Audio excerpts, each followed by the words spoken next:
Bueno,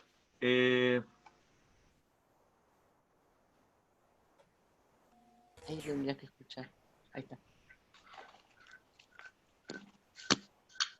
No hace mucho lío.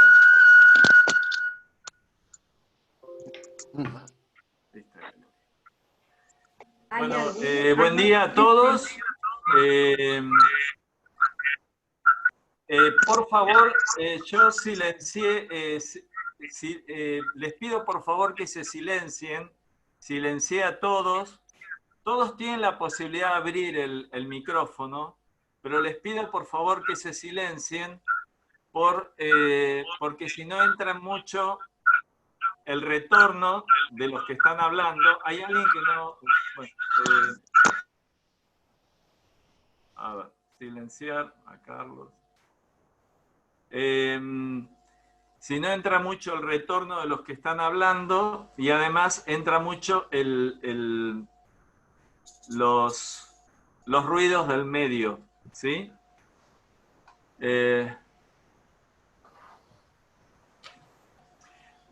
A ver, Carlos. Vista de galería. Bueno, buenos días. Vamos a comenzar con la actividad científica de la Escuela Argentina de Psicoterapia para Graduados. Mi nombre es Norberto Lloves. Yo soy el secretario científico de la escuela. A ver, hay algunos chats que quiero ver. Hay algunas personas que no escuchan. A ver, las personas que no escuchan tienen que habilitar el audio de la barra de tareas que tienen abajo a la izquierda, ¿sí? Digamos, el audio para poder escuchar. La clase se está grabando, así que esto no es una clase, es una conferencia, se está grabando. Bueno, vuelvo un poquito, vamos a ir viendo cómo nos manejamos con esto. Mi nombre es Norberto Lloves, yo soy el secretario científico de la Escuela de Psicoterapia para Graduados y desde el mes de diciembre venimos armando la actividad científica del año. Esta Secretaría Científica está armada por un equipo, o sea, todo lo que ustedes van a observar acá, esperen, ahí está. Todo lo que ustedes van a observar de la organización de este evento depende de un equipo, que lo voy a nombrar, el equipo de la Secretaría Científica. Todo esto es un trabajo de equipo. Los integrantes de la Secretaría Científica son Violeta Buchbinder, Inés Burgui, Estela Maris Cadenas, Cintia Chantril, Marta de Justi, María Eugenia Farrés, Gustavo Gaceta, Tania León, Valeria Mian y Sebastián Sequeira. La modalidad de trabajo que vamos a hacer es la siguiente. Están todos silenciados. Pido por favor, tienen la posibilidad de silenciarse, pero les pido por favor que no la utilicen, fundamentalmente mientras hablan los expositores. Voy a hacer una pequeña breve introducción de lo que es este espacio y de lo que es la Escuela de Psicoterapia, y después voy a dar lugar a los panelistas, ¿sí? Una vez que estén los panelistas hablando, lo que les sugiero que a quienes tengan alguna pregunta las vayan mandando por el chat, dirigida a la mesa o dirigida a Mónica o a Leonardo. Una vez terminados los panelistas, yo voy a tomar de a 5 preguntas y se las voy a transmitir a los panelistas para que ellos las puedan ir respondiendo. Y de esa manera, con esa dinámica, tenemos un tiempo de trabajo hasta las 13 horas. Bueno, la Escuela Argentina de Psicoterapias para Graduados es una escuela de psicoanálisis que ya lleva 57 años de vida, fue fundada en 1963 y viene desarrollando temas de psicoanálisis, pueden investigar sobre la escuela. Tenemos una página web donde van a encontrar una importante oferta de cursos virtuales, cursos de especialización. Nosotros tenemos un convenio con la Universidad de La Matanza, aceptado por la CONADEP, donde damos materias para la especialización en psicoanálisis y la maestría en psicoanálisis. Este espacio que hoy inauguramos en el año 2020 es el ciclo científico. El ciclo científico es todos los miércoles de 11 a 1, mientras dure la cuarentena se va a organizar en estos términos a través del sistema Zoom. Y este espacio constituye un espacio de producción y pensamiento y debate de temáticas que interesan al psicoanálisis. Nuestra escuela tiene una característica que es una escuela con un psicoanálisis plural, donde convivimos múltiples formas de pensar el psicoanálisis, múltiples teorías que debatimos realmente con un sentimiento de camaradería y de crecimiento personal. Este año yo ingresé como secretario científico en diciembre. De diciembre a marzo armamos el ciclo científico. La verdad que parece una eternidad todas las cosas que han pasado en este tiempo. Pero bueno, pensamos el armado del ciclo científico poder centrarlo en las problemáticas clínicas, es decir, aquellas temáticas de la clínica que nos interrogan, que ponen en cuestión, que ponen en tensión nuestro marco teórico, la técnica, nuestras lecturas clínicas. En ese sentido, el ciclo de este año se llama Interrogantes clínicos, conjeturas diagnósticas. Esta situación de emergencia sanitaria pone de alguna manera en valor ese título, ¿no? Sí, esto de interrogantes clínicos, conjeturas diagnósticas, en el medio de esta pandemia que nos obliga a un aislamiento para el cuidado personal y también solidario. La verdad que nos está llevando a repensar nuestras herramientas clínicas, el modo de llevarlas adelante, la lectura que hacemos de las consultas. Y es una oportunidad también para seguir pensando al psicoanálisis como recurso terapéutico. También en estas situaciones excepcionales. Recurso terapéutico que obliga a la creatividad del analista y nos convierte en artesanos todos los días ante cualquier consulta. La mesa de hoy en particular se denomina ¿Qué lugar para el diagnóstico en psicoanálisis? Para lo cual elegimos para esta mesa ¿Qué lugar para el diagnóstico en psicoanálisis? Elegimos un epígrafe de Colette Soler del año 2003 que dice: en todo diagnóstico hay algo que excede el mero juicio de saber. Bueno, para esta mesa contamos con dos panelistas de lujo, la doctora Mónica Fabeluques y el doctor Leonardo Leibson. Por orden alfabético, vamos a comenzar con la doctora Mónica Fabeluques. Yo, en cada vez que se presenta alguien, voy a hacer una presentación del currículum que envió. La doctora Mónica Fabeluques es médica psiquiatra y psicoanalista. Es docente de la casa, docente de la escuela, de la especialización en este convenio que tenemos con La Matanza. Es exsecretaria del Centro Raskowski, que es un centro de orientación para la atención clínica y comunitaria de nuestra escuela, y es la actual presidenta de la asociación. Así que bueno, la vamos a escuchar a Mónica. Eso, perfecto. Bueno, avisá a Norberto si se escucha bien. Yo escucho perfectamente, sí. Ok.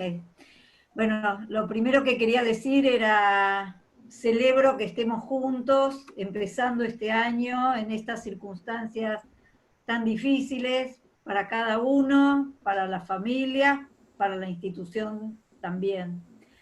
Y hemos tratado de sacar todas las actividades posibles por vía remota como un modo de sostén mutuo que nos permita llevar adelante esta situación. Y la verdad que les confieso que tenía preparada mi ponencia hace tiempo, pero hace un par de semanas empecé a sentir que no podía soslayar la situación actual, así que voy a empezar intentando responder las preguntas que me hizo llegar la Comisión Científica en su momento, pero dejando un tiempo para el final como que tiene que ver con qué lugar para el diagnóstico en tiempos de coronavirus. Así que empiezo con un breve epígrafe de Jorge Luis Borges que dice: notoriamente no hay clasificación del universo que no sea arbitraria y conjetural. Y la razón es muy simple, no sabemos qué cosa es el universo. Entonces, a partir de eso, arbitrario y conjetural, me pregunto, ¿qué es diagnosticar? Etimológicamente, la palabra diagnóstico viene del griego, quiere decir que permite distinguir. Claramente pensamos un diagnóstico en general emitido desde el modelo médico. Implica un saber aparentemente científico y depende de la formación recibida, formando parte del paradigma que compartimos profesionales de tantas partes del mundo. El modelo médico asumió siempre las enfermedades como objetos naturales. Por otra parte, empieza por definir lo normal y a partir de eso define lo patológico por exclusión, lo cual va cambiando. Piensen en la homosexualidad hasta 1980 o el trastorno por déficit atencional, que es un invento moderno. A diferencia de la medicina, donde se define a partir de parámetros biológicos, en salud mental se jerarquizan rasgos psicológicos, sociales, culturales y políticos. Por ende, depende en gran medida de la época y el lugar donde vive cada sujeto. Es un gran desafío para nosotros en la clínica diferenciar entre las dificultades inherentes a la vida y una condición patológica. Las enfermedades mentales, por ende, son entes abstractos, no existen como tales, fueron construidos desde alguna teoría y existen porque se las nombra. Esa nominación produce efectos performativos sobre la realidad, efectos concretos, tanto sobre los agentes que la aplican, médicos o psicólogos, como sobre los pacientes. Por ejemplo, determinan medicaciones, internaciones, etc. Hay grandes controversias entre quienes piensan que dichos cuadros existen y los que piensan que son un invento médico. Por ejemplo, Foucault, que afirma que son constructos culturales mantenidos como prácticas de poder. Una premisa del diagnóstico es la clasificación, que tiene la pretensión de universalizar y hacer entrar todo en ella sin resto. Entonces, la clasificación no encuentra sus objetos, los produce. Frecuentemente se toma como ejemplo la clasificación de los animales, que no la voy a leer porque es muy larga, que aparece en cierta enciclopedia china citada por Borges en el mismo relato. Provoca desconcierto y hasta risa. No sé si se acuerdan, los animales se clasifican en perros, los que pertenecen al emperador, bueno, una serie de categorías. Las clasificaciones actuales del DSM y de la Clasificación Internacional de Enfermedades de la OMS se parecen bastante a la citada por Borges. Son arbitrarias y conjeturales, y encima cambian según los modelos imperantes. ¿Qué encuentros y desencuentros hay entre la psiquiatría y el psicoanálisis? El diagnóstico clínico es un campo de diálogo y de controversias dentro de la psiquiatría, dentro del psicoanálisis y entre ambas disciplinas. Pone en juego distintas concepciones sobre la salud y la enfermedad y evidencia diferentes relaciones entre el que atiende y el que demanda atención. En la psiquiatría clásica fue Kraepelin quien, a comienzos del siglo XX, propuso la clasificación de los trastornos mentales sistematizando y ordenando el caos. Estableció un modo de pensar la enfermedad, un nombre, un agente que opera, el psiquiatra, y un modelo de formación para los psiquiatras de todo el mundo que se autosostiene y se autoperpetúa. Esta nosografía fue funcional no solo para el abordaje de los problemas mentales, sino también para separar a los locos de los cuerdos, como plantea Foucault. Por presiones de la OMS, después la psiquiatría fue volviéndose más y más descriptiva y dejó de lado, supuestamente, recalco supuestamente, las teorías. La concepción cientificista de la CIE y del DSM puede sintetizarse en que hay un límite neto entre lo normal y patológico, entre las enfermedades entre sí, y que lo que más importa es la dimensión biológica. Ahora, una cosa es no tener una teoría subyacente y otra cosa es negar que se la tiene. El paradigma de la medicalización impregnó toda la clasificación. Esto llevó a la fragmentación y a la proliferación de los diagnósticos, útiles para encerrar a los sujetos en casilleros y para justificar así la prescripción de un psicofármaco. Este empobrecimiento significó una victoria de la psiquiatría biológica y una derrota de la psiquiatría dinámica. Hubo un salto de la psiquiatría al psicoanálisis, digo salto en el sentido epistemológico.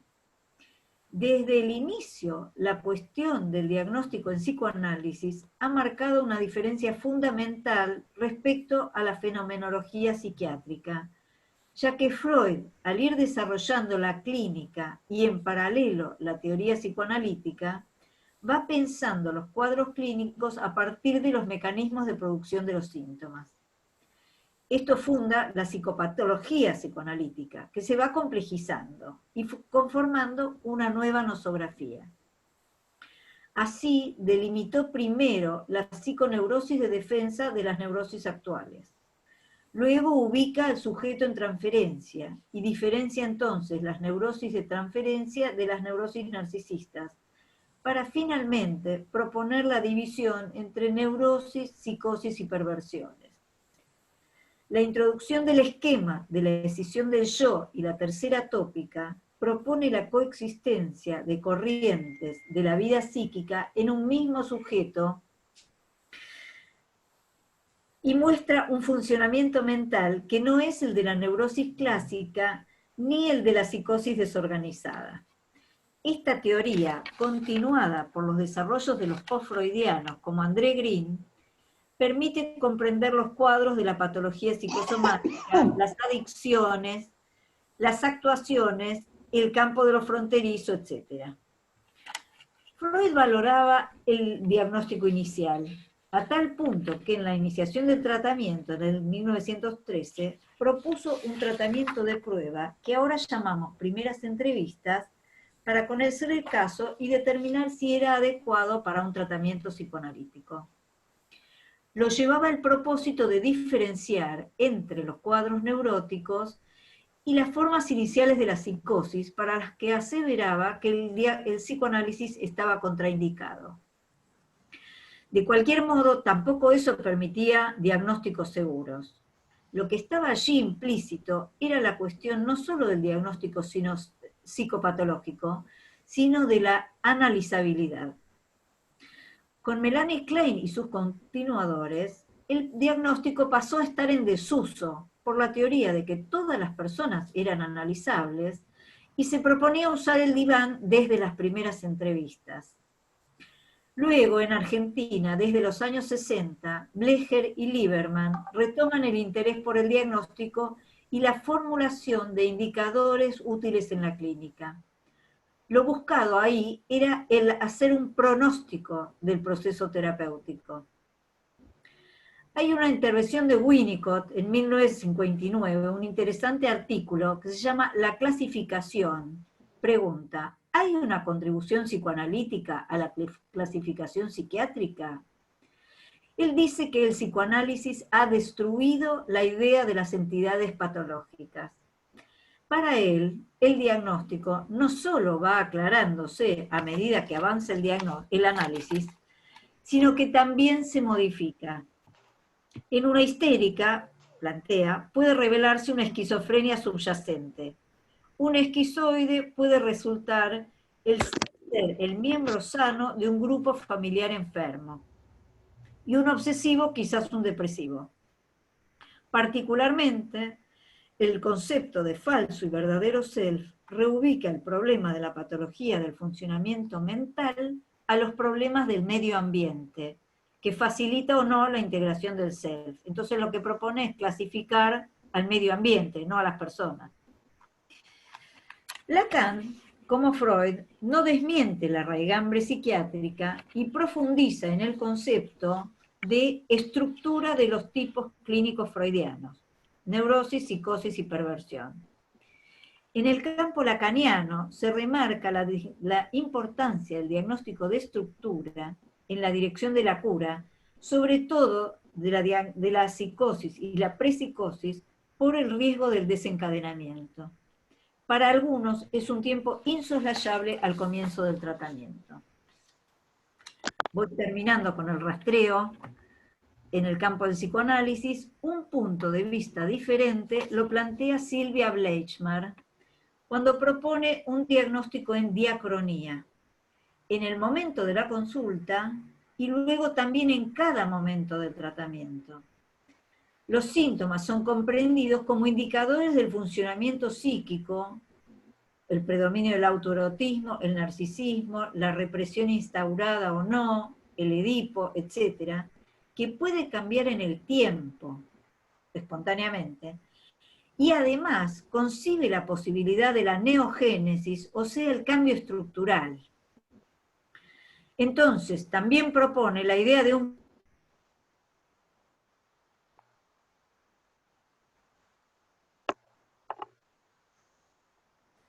esa modalidad esperada o esperable en general,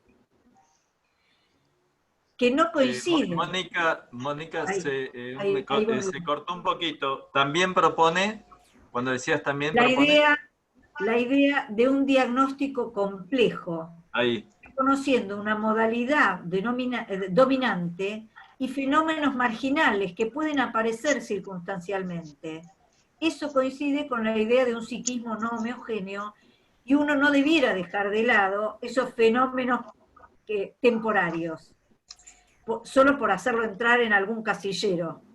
¿Se entiende? ¿Cómo pienso yo el diagnóstico y la práctica psicoanalítica? Este modo de pensar la clínica psicoanalítica, aislando regularidades y diferencias, permite ir más allá de lo fenoménico de los síntomas, proponiendo un orden en la clínica que oriente las propuestas de tratamiento y las intervenciones. Vamos ubicando ejes teóricos para organizar el campo: narcisismo, Edipo, castración, el más allá del principio del placer. Pero las formas clínicas no se dan puras, ya lo sabemos, ni el diagnóstico lo dice todo acerca de la singularidad de cada sujeto, ni de su historia. La nuestra es una clínica del caso por caso. En la práctica, creo que el analista construye una conjetura diagnóstica al principio a partir de lo que escucha, que sin embargo olvida durante la sesión, para evitar que obture su atención flotante. también la debe ir validando a lo largo del tiempo y la puede ir modificando esa conjetura si escucha algo novedoso. Eso requiere de nuestra parte una tolerancia a la espera y mucha prudencia, renunciando a las certezas y sosteniendo los enigmas. Eso no solo se refiere al paciente, donde yo me pregunto, ¿por qué viene ahora? ¿Qué es lo que no anda más? ¿Qué recursos tenía y qué ya no tiene? También plantear en ese diagnóstico si el analista está dispuesto, disponible y con deseo de tomar ese paciente en tratamiento o no. Los diagnósticos también me parece que son complejos e interdisciplinarios. El síntoma no es lo mismo para el psiquiatra que para el psicoanalista. Saberlo no impide el trabajo en común, ya que los abordajes pueden ser complementarios. Implican dos tiempos distintos, el de los cuidados, las prescripciones, los consejos del psiquiatra, incluyendo la medicación, obrando en el corto plazo, mientras que el tratamiento analítico en transferencia y en abstinencia se jugará en un tiempo mediato. Lo que es necesario es construir entre ambos profesionales un modo interdisciplinario de compartir el paciente. También no olvidemos que la asignación de un diagnóstico tiene implicancias prácticas. En el caso individual, orienta hacia la elección de un tratamiento farmacológico u otro. Determina cuestiones legales y laborales muy importantes, el derecho a recibir atención, tratamiento, las licencias laborales, las coberturas por discapacidad. Los terapeutas tratantes funcionamos dentro del dispositivo de la salud mental. Se nos exige en la historia clínica o en informes que conste un diagnóstico de una clasificación válida internacionalmente. O sea que necesariamente, y aunque no queramos, somos agentes de la clasificación. Por otra parte, los pacientes y sus familias lo demandan más que antes. Una vez emitido, el nombre tiene repercusiones más amplias y son palabras, como dice Santiago Levin, que no se lleva el viento. Forman parte de los enunciados identificatorios que pueden contribuir a generar identidad. Tenemos que evitar la etiqueta, ser deshumanizantes. El mayor riesgo es la estigmatización, que no favorece el proceso de tratamiento. Para luchar contra ese estigma hay que trabajar en cómo se transmite el diagnóstico, cómo explicar su significado al paciente, a su familia, eventualmente la escuela, la empresa, etc. Bueno, ahora quiero ampliar la mesa, la pregunta de la mesa, y preguntarnos, ¿y el diagnóstico en tiempos del coronavirus? Esta pandemia que estamos viviendo a nivel global genera una crisis tanto a nivel individual como social. Importa tanto el factor externo como la manera de entenderlo y afrontarlo, como el significado que tiene para cada sujeto. Más allá de lo manifiesto, se juega un sentimiento de indefensión, de vulnerabilidad. Es una situación estresante, potencialmente traumática, no traumática todavía. También caen los apuntalamientos psíquicos en los otros y en lo social, como dice Caes, y aparecen urgencias que obligan a pensar el sufrimiento desde la multideterminación, desde la complejidad. Porque las familias, por ejemplo, no pueden cumplir con las funciones básicas de sostén y diferenciación. Por ejemplo, nos dicen, no estábamos preparados para esto. Los sanitaristas nos dicen, no hay enfermos, hay afectados. Esto con mayúsculas, si pudieran leerlo. Por lo tanto, no hay que pensar en diagnósticos. Son respuestas esperables a una situación extrema. Esto textual de Hugo Cohen de OPS. Es muy importante en estos primeros tiempos que estamos viviendo no olvidarlo para no patologizar o psicologizar a las personas. Fui a buscar a Freud, como siempre, algunas nociones que nos ayuden a conceptualizar esta situación, para comprender cómo operar en ese sentido, diagnosticar qué proceso está viviendo el que padece. Primero recordé las neurosis actuales. Es evidente cómo coinciden los síntomas de la angustia, de la neurosis de angustia, con las manifestaciones que vemos actualmente como reacción al estrés. Irritabilidad, la expectativa angustiosa, manifestaciones físicas de hiperalerta, dificultades para dormir, temor a morir o enloquecer. También puede agregarse el consumo de alcohol o psicofármacos para embotar la angustia y reacciones maníacas de negación. El otro concepto que evoqué es el de trauma. De todas las citas que hay, para abreviar, elegí la conferencia 18 de 1917, donde dice que la vivencia traumática es aquella que en un breve lapso provoca en la vida anímica un exceso tal en la intensidad del estímulo que su tramitación por las vías habituales y normales fracasa, de donde por fuerza resultan trastornos duraderos, remarco, para la economía energética. Luego va a retomar esto en el más allá del principio del placer. Entonces el problema que encontramos actualmente es el de una falta de procesamiento psíquico, como en la neurosis de angustia, dado por el interjuego entre el exceso de cargas que irrumpen, producto del suceso exterior, el virus, que rompe la barrera antiestímulo y la capacidad del aparato psíquico para tramitarlas. Importa mucho no hacer esta generalización, no importa solo el acontecimiento, importa la subjetividad de cada uno, lo singular. Esto evoca la angustia automática, inhibición, síntoma y angustia, como la reacción al peligro que se presenta como vivencia de desamparo o desvalimiento cuando falla la posibilidad de instrumentar la angustia señal.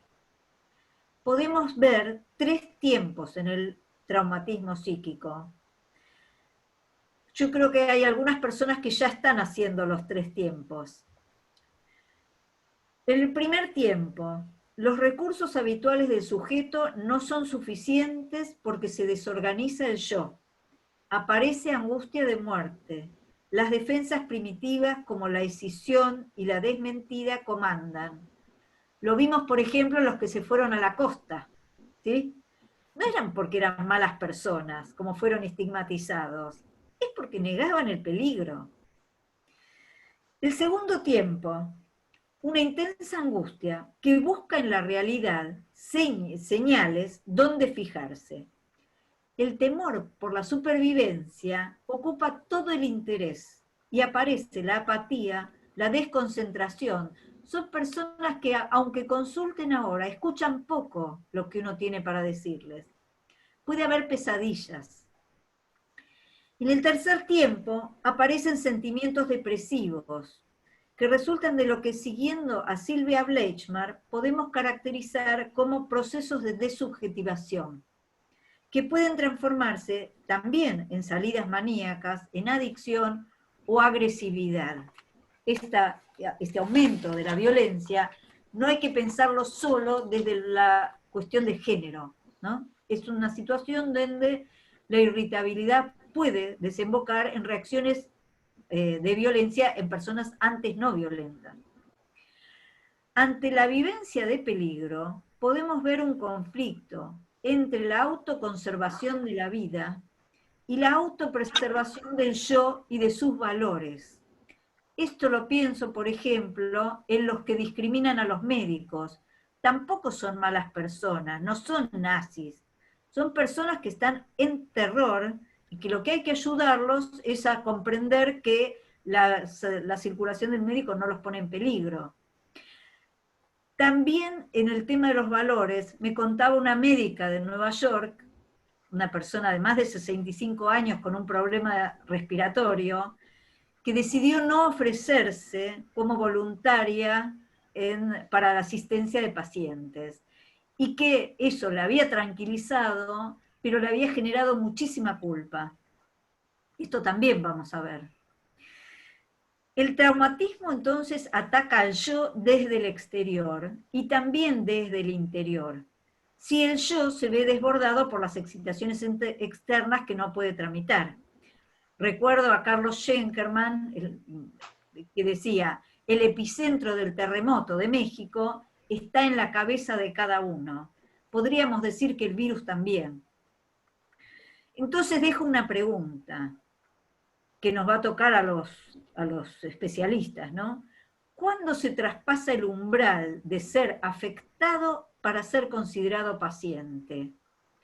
Yo pienso que cuando la persona no está consiguiendo reorganizarse y recuperar sus capacidades y no disminuyen las alteraciones con el correr de los días. La crisis, sin embargo, también es una oportunidad, como lo estamos viendo, ¿no? Hemos desplegado muchísimos recursos novedosos en esta situación. De ahí viene el dicho, de la crisis nadie sale igual que antes. Un diagnóstico cuidadoso, para terminar, es nuestra responsabilidad hacia los sujetos que consultan.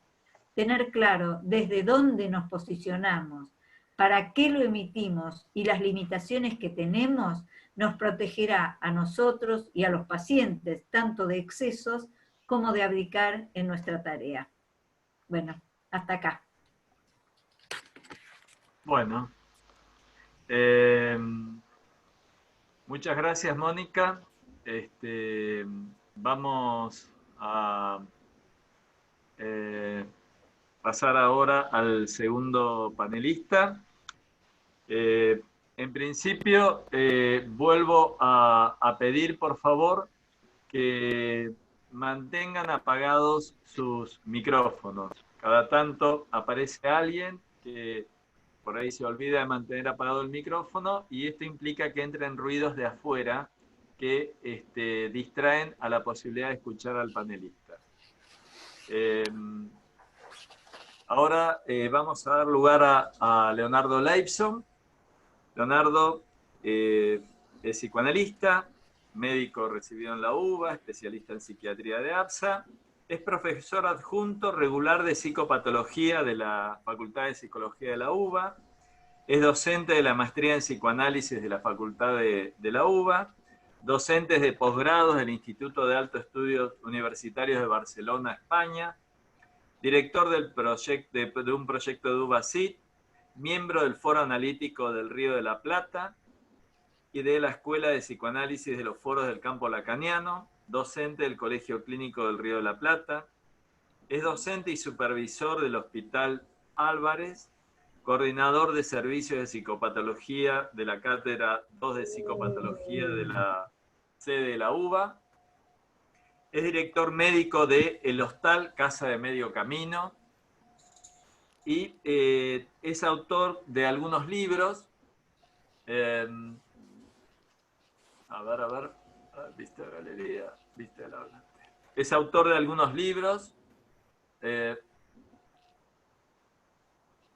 La máquina imperfecta, ensayo sobre el cuerpo en psicoanálisis de Letra Viva del 2018, Los cuerpos freudianos y sus estados gozantes, de Escabel Ediciones del 2020, y es coautor de Maldecir la psicosis de Letra Viva del 2013 y La perfecta desnudez, conversaciones desde Alejandra Pizarnik de Letra Viva 2018, entre otras publicaciones. Bueno, te escuchamos, Leonardo. Bueno, ¿qué tal? Buenos días todavía. ¿Se escucha bien? Se escucha perfecto, sí. Bueno. Bueno, ante todo, quiero agradecer, a la escuela, a Norberto en especial por la invitación y a todos los integrantes de esta institución y a todos los participantes de este evento, porque la verdad que yo me siento medio como haciendo historia, un poquito es rarísimo. No sé, a ustedes por ahí les resulta... a mí me resulta muy raro esto de estar ahí viendo las caras de todos los participantes y la mía propia, además. Uno en general no se ve cuando habla. Podría borrarme también, pero vamos a hacer la prueba. Y además porque me parece que en estos momentos poder juntarnos es de un valor para mí inconmensurable, ¿no? Poder sentir que estamos ahí, que hay alguien del otro lado, que yo estoy acá en mi lugar solo, pero que no estamos solos. Y eso me parece que en este momento es enorme, es muy, muy valioso. O sea, que hayan sostenido esta actividad, que la hayan hecho por estos medios, realmente les agradezco mucho, mucho. Y teniendo en cuenta que, como decía Mónica, estamos viviendo una época que tal vez sea una época histórica, eso creo que todavía no lo podemos saber porque la estamos viviendo. Quizá después podamos ver que si es realmente una época histórica o qué sé yo, o dentro de 6 meses ya el coronavirus es un mero recuerdo, ¿no? Yo me temo que va a ser un poco las dos cosas. Bien, ¿qué lugar para el diagnóstico en psicoanálisis?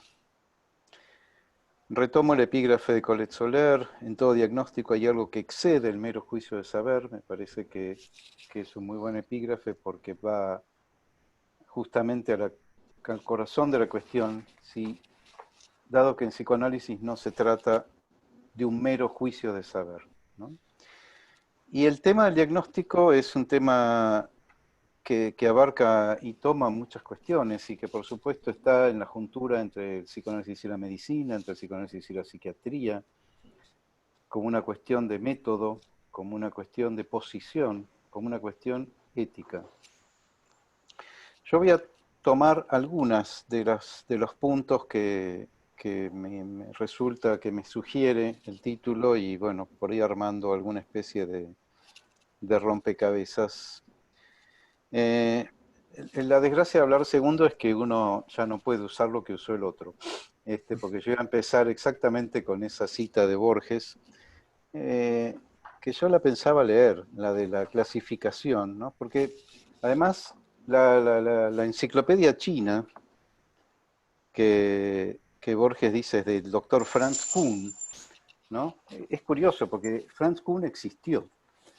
Yo lo busqué y fue un sinólogo, un especialista en China que existió realmente. Pero lo que no existe, por supuesto, es esa enciclopedia titulada Emporio Celestial de Conocimientos Benévolos. Y Borges la trae a cuento de una cuestión que me parece que hace mucho al tema del diagnóstico, y es la posibilidad de una lengua perfecta. O sea, la búsqueda de una lengua perfecta. Una lengua perfecta, ¿qué es? Que hay una palabra para cada cosa y una cosa para cada palabra, y hay una correspondencia biunívoca entre las cosas y las palabras, donde no hay margen de error. Sabemos que el DCM, por ejemplo, la CIE, la CIE no tanto, pero el DCM hecho a base de la CIE es la pretensión de una lengua perfecta. Para mí no es casual que esa pretensión de una lengua perfecta nazca en la posguerra inmediata, después de toda una serie de manipulaciones de la lengua y del lenguaje políticas, digo, bueno, que se dan con el nazismo, que se dan posteriormente al nazismo. O sea, la idea de que las palabras digan lo que dicen y nada más, que no haya margen para equívoco, que no haya margen para error, que no haya margen para el malentendido. Esa pretensión de una lengua perfecta es la que Borges menciona justamente en ese texto de Otras Inquisiciones, que se llama El idioma analítico de John Wilkins, que es uno de los tantos intentos, esto lo menciona, hay un libro fantástico de Umberto Eco, que se llama justamente La búsqueda de la lengua perfecta, donde, entre otras cosas, habla del intento de Wilkins, que fue eso, ¿no? Encontrar una lengua como nosotros lo que más conocemos es el Esperanto, una lengua que todo el mundo puede hablar y que todo el mundo puede entender. O sea, donde todos nos entendamos y donde todos podamos expresarnos. Wilkins también. Ahora, ¿qué pasa? Cuando Wilkins quiere hacer una lengua perfecta, que tiene que hacer una lista de todas las cosas y una lista de todas las palabras. O sea, poder atribuirle a cada palabra un... Entonces ahí Borges es donde dice, ¿no? Dice que cuando Wilkins quiere hacer la lista de todas las cosas, empieza a encontrarse con ambigüedades, redundancias y deficiencias, ¿sí? Que a él le recuerdan las que el doctor Franz Kuhn atribuye a cierta enciclopedia china que se titula Emporio Celestial de Conocimientos Benévolos, y dice Borges, en sus remotas páginas está escrito que los animales se dividen en, yo sí lo voy a leer, me voy a dar el gusto, se dividen en A, pertenecientes al emperador. Discúlpame, Leonardo, me piden por favor si podés hablar un poco más despacio porque hay gente de Brasil escuchando. Bueno, perdón. Sí, No, se sí, escucha sí. muy bien, pero por ahí un poquito más despacio. Ok. Gracias. A los animales se dividen en A, pertenecientes al emperador, B, embalsamados, C, amaestrados, D, lechones, E, sirenas, F, fabulosos, G, perros sueltos, H, incluidos en esta clasificación, I, que se agitan como locos, J, innumerables, K, dibujados con un pincel finísimo de pelo de camello, L, etcétera, M, que acaban de romper el jarrón, N, que de lejos parecen moscas. El humor borgiano es maravilloso. Y después dice esto que acaba de citar Mónica, que me parece una frase maravillosa: no hay clasificación del universo que no sea arbitraria y conjetural. Y agrega, la razón es muy simple, no sabemos qué cosa es el universo. Toda clasificación pretende definir un universo de la clínica y abarcarlo lo más enteramente posible, y ponerle un nombre a cada cosa y una cosa para cada nombre, de manera tal que sepamos exactamente con qué nos estamos enfrentando. La cuestión de la clasificación, entonces, es a la vez, y esto es una de las cuestiones que me importa decir, inevitable e imposible. Inevitable porque no podemos dejar de atribuir sentido cada vez que hablamos y cada vez que nos encontramos con algo, ¿no? O sea, la idea de esto es tal cosa es algo automático en el sentido de que es un efecto de que estamos en el campo del lenguaje, y el campo del lenguaje nos impone el orden de la significación permanentemente. Entonces, cada vez que nos encontramos con algo es, a ver, ¿qué es esto? Y lo más rápido que podamos encontrar una respuesta, esto es tal cosa. Pero a la vez, y esto es me gustó mucho esa frase de Winnicott, no la conocía, eso que citó Mónica, de que el psicoanálisis destruye, ¿no? o ha destruido toda la idea de las entidades patológicas. Porque realmente creo que efectivamente es así, porque el psicoanálisis, creo, altera profundamente la idea de lo que es lo patológico,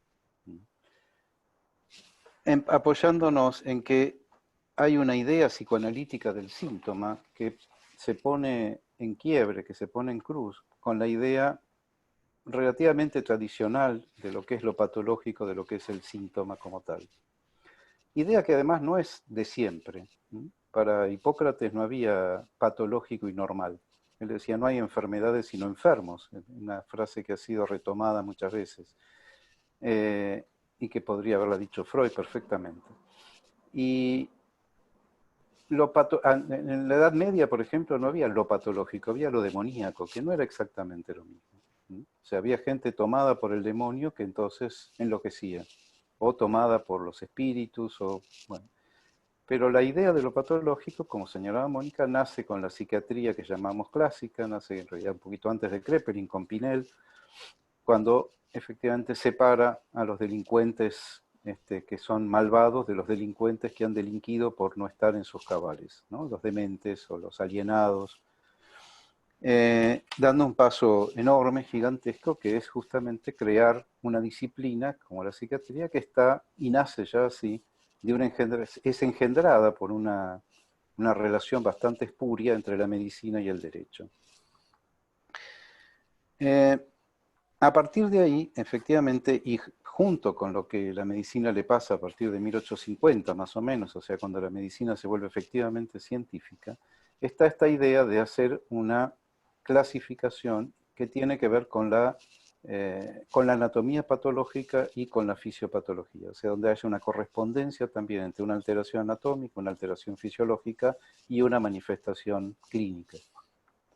La psiquiatría toma ese ideal a partir de Fallret en 1850 aproximadamente, y Kraepelin efectivamente la lleva a su máxima expresión y es el que establece la división o los principales cuadros clínicos que siguen vigentes hasta el día de hoy. Nosotros en la facultad enseñamos psiquiatría clásica y una de las cosas que decimos es que la psiquiatría es clásica como River y Boca o como Shakespeare o como los Beatles porque no se mezcla, porque sigue siendo, la base del DSM sigue siendo Kraepelin. No sé qué piensan ustedes, pero los grandes cuadros, esquizofrenia, paranoia, locura maníaco-depresiva, que son las grandes entidades que Kraepelin logra definir, bueno, siguen ahí. Por supuesto, por ejemplo, él no llamó a la esquizofrenia, él la llamó demencia precoz. Después vino Bleuler y la rebautizó como esquizofrenia, pero siguiendo al pie de la letra prácticamente y reconociendo además la brillantez de la descripción de Kraepelin. Bleuler, ¿qué hace? Establece otra hipótesis psicopatológica y a su vez a partir de ahí encuentra un nuevo nombre para la enfermedad o propone un nuevo nombre para la enfermedad.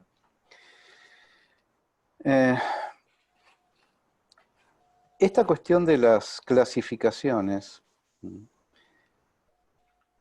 es muy curiosa también. Voy a hacer una breve mención a esto, porque si uno lee la historia de las clasificaciones, sin ir más lejos que yo, el libro de Bergerie, por ejemplo, de la historia de la psiquiatría clásica, o los libros del anterior, ¿con qué nos encontramos? Con que hay modas, con que las clasificaciones aparecen, se ponen de moda y desaparecen. Hay montones de entidades que tuvieron un auge y una pregnancia enorme en distintas épocas y que hoy a nadie se le ocurriría diagnosticar. Por ejemplo, a nadie se le ocurriría ponerle a un esquizofrénico demencia precoz. O, por ejemplo, el diagnóstico de parafrenia kraepeliniana prácticamente no existe. O también depende de los lugares, la psicosis alucinatoria crónica, que Lacan menciona muchas veces, es una entidad que en la psiquiatría francesa tuvo mucho éxito y sigue todavía de alguna manera vigente, pero que en otros lugares prácticamente no se conoce o no prosperó. La amencia de Meiner, que Freud menciona tantas veces cuando habla en sus primeros textos sobre la psicosis, era una enfermedad que le importaba mucho a Freud y a Meinert. Y parece que a nadie más, no tuvo mucho éxito. Y hubiera quedado absolutamente olvidada si Freud no le hubiera tratado de dar tanta relevancia como le dio en alguno de sus textos. O lo que mencionaba Mónica, y yo creo que sí, la neurosis de angustia que Freud describe en 1895, maravillosamente, porque es una descripción de una fineza clínica y de una agudeza clínica notable, con sus 10 grupos sintomáticos, coincide casi punto a punto con los trastornos por estrés, pero sobre todo con lo que es el ataque de pánico, ¿no? Si uno lee la descripción, los criterios diagnósticos del DSM para ataque de pánico y lee los 10 grupos sintomáticos de la neurosis de angustia freudiana, prácticamente hay una coincidencia absoluta. Por supuesto, el DSM ha borrado el nombre, ha borrado el género, es esto, ¿no? Se vuelve pretendidamente no ideológico o no teórico, pero eso no quiere decir que no exista una teoría que es la teoría básicamente del censuramiento. Y así como eso, tantas otras cosas. Me parece que hay, por ejemplo, a fines del siglo XIX, Brecht, en Estados Unidos, produce un cuadro que es la neurastenia. La neurastenia es, dice Brecht, la enfermedad de la época, de esa época, de fines del siglo XIX. Una enfermedad que se caracteriza, como el nombre lo indica, por un debilitamiento de lo neuro, de lo anímico, de lo psíquico, ¿no? Una pérdida de energía psíquica, la astenia neurológica o neural, una neurosis asténica. Esa enfermedad de la época, decía Brecht, se debía a los brutales cambios que había sufrido la gente por el avance científico y tecnológico y de las costumbres de 1890 o 1860.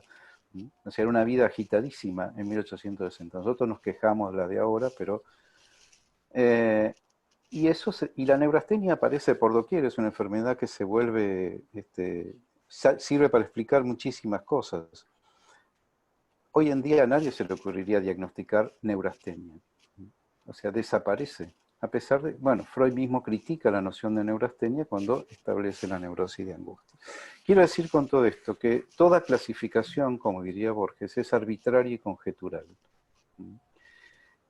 Por un lado, porque va dibujando cuadros clínicos, que no es que no existan, porque eso es lo más interesante. O sea, no es que la esquizofrenia no existe.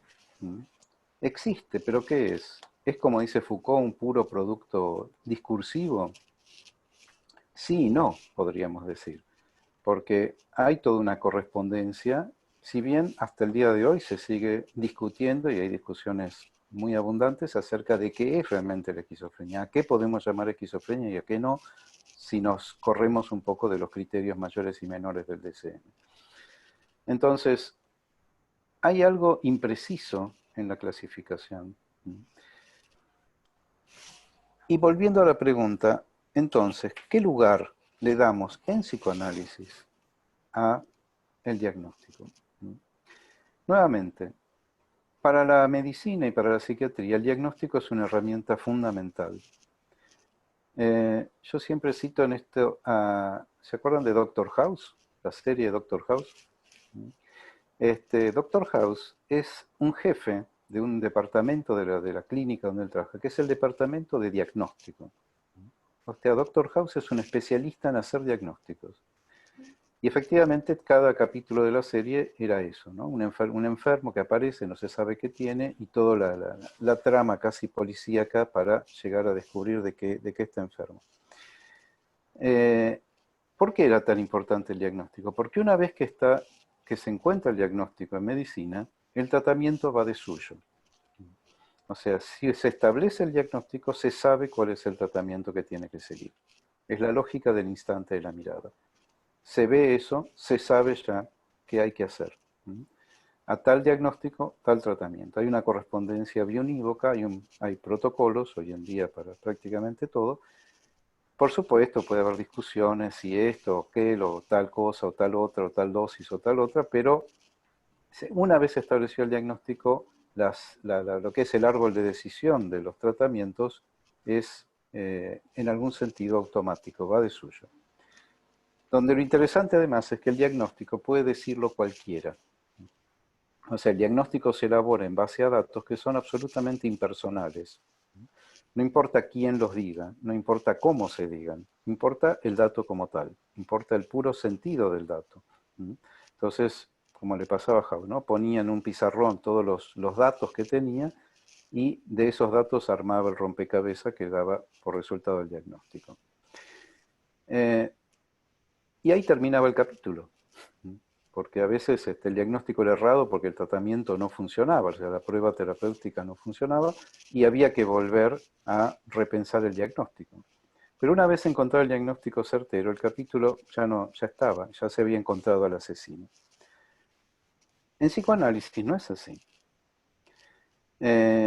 Porque el diagnóstico, ¿para qué nos sirve? Esa es la pregunta que me parece muy interesante plantear.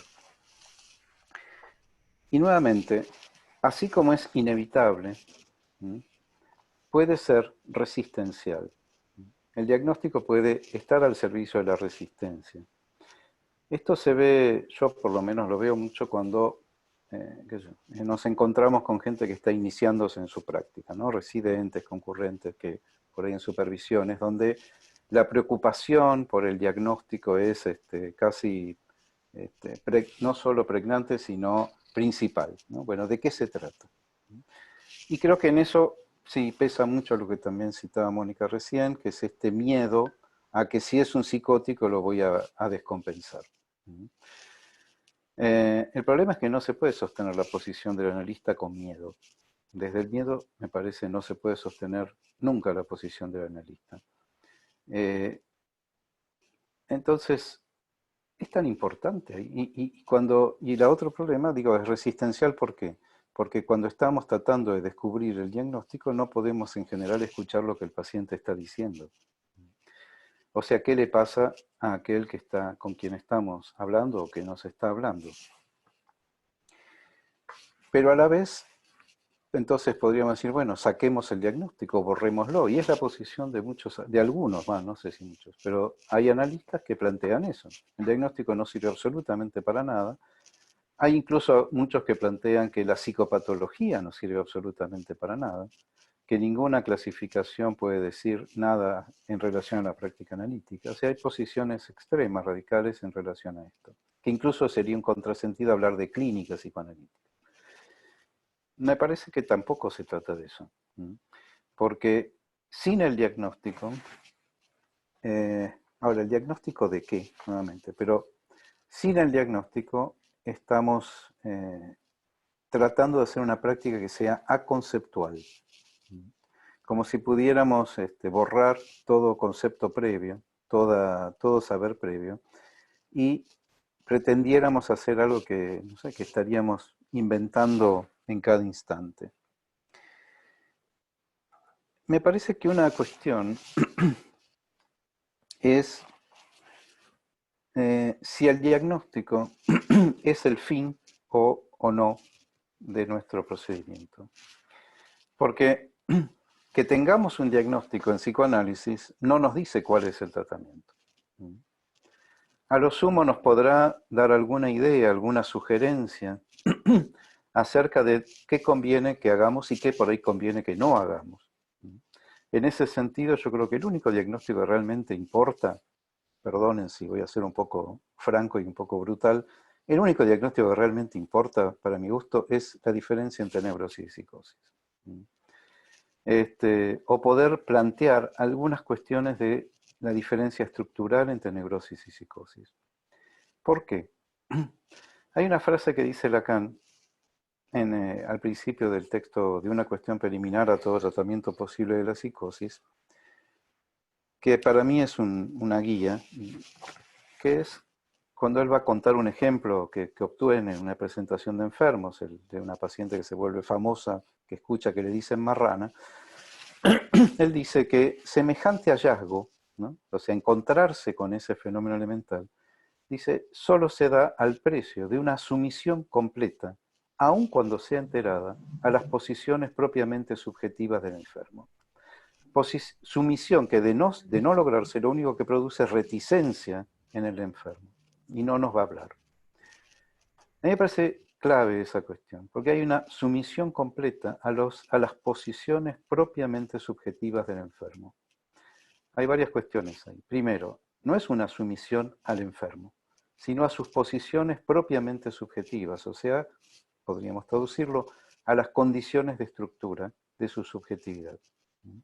Teniendo en cuenta que la estructura, para mi gusto, es eso, es una estructura subjetiva, es una estructura que hace a las condiciones de aparición y al modo de producción de la subjetividad.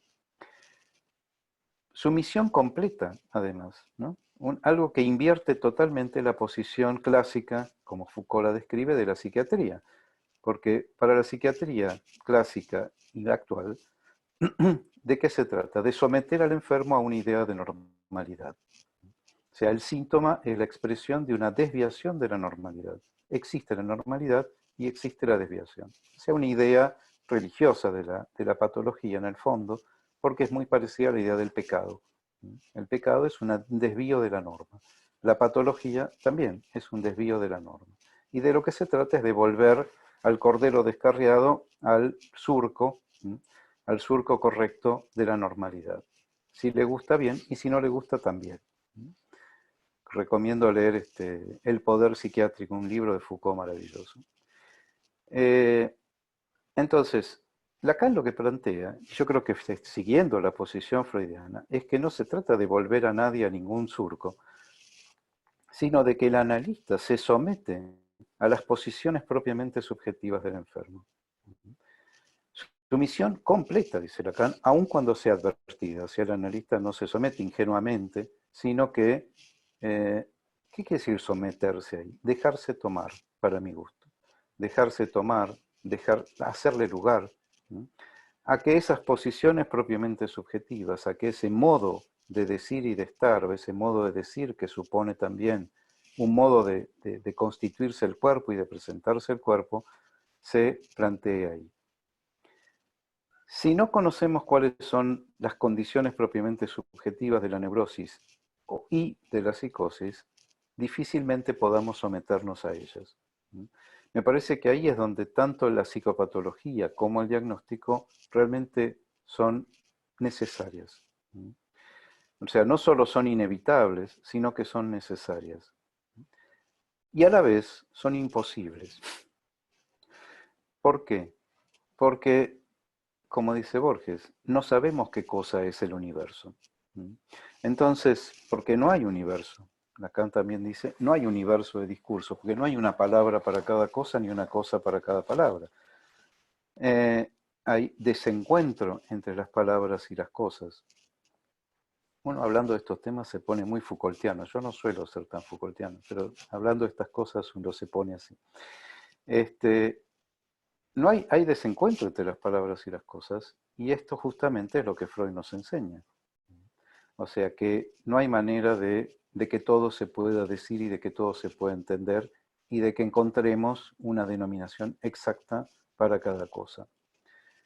Incluso decir neurosis, psicosis, no deja de ser una construcción teórica, una construcción discursiva, pero que nos muestra algo acerca de cómo, a ver, lo voy a decir así, cómo se constituye un sujeto a partir de las relaciones o de la incidencia del lenguaje y del cuerpo. O sea que una subjetividad no se va a constituir siempre de la misma manera. Que hay condiciones de subjetividad y que hay modalidades de la subjetividad.